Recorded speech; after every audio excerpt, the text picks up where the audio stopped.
और पानी का। सुबह के 10:13। कहते हैं एक चीनी बुढ़िया के घर में पानी के लिए 2 मटके थे, जिन्हें वो रोजाना एक लकड़ी पर बांध कर अपने कंधे पर रखती और नहर से पानी भरकर घर लाती।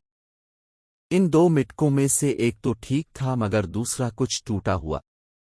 हर बार ऐसा होता कि जब ये बुढ़िया नहर से पानी लेकर घर पहुंचती तो टूटे हुए मिटकी का आधा पानी रास्ते में ही बह चुका होता, जबकि दूसरा मटका पूरा भरा हुआ घर पहुंचता। साबित मटका अपनी कारकर्दगी से बिल्कुल मुतमईन था तो टूटा हुआ बिल्कुल ही मायूस।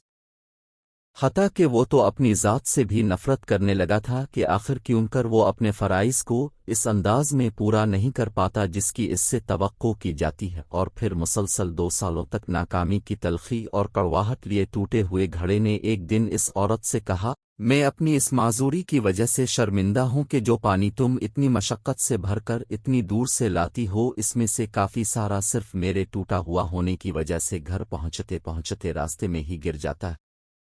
घड़े की ये बात सुनकर बुढ़िया हंस दी और कहा, क्या तुमने उन सालों में ये नहीं देखा कि मैं जिस तरफ से तुमको उठाकर लाती हूँ उधर तो फूलों के पौधे ही पौधे लगे हुए हैं, जबकि दूसरी तरफ कुछ भी नहीं उगा हुआ।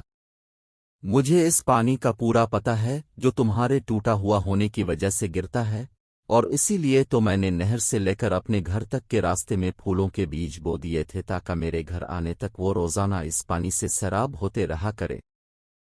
इन 2 सालों में मैंने कई बार उन फूलों से खूबसूरत गुलदस्ते बनाकर अपने घर को सजाया और महकाया।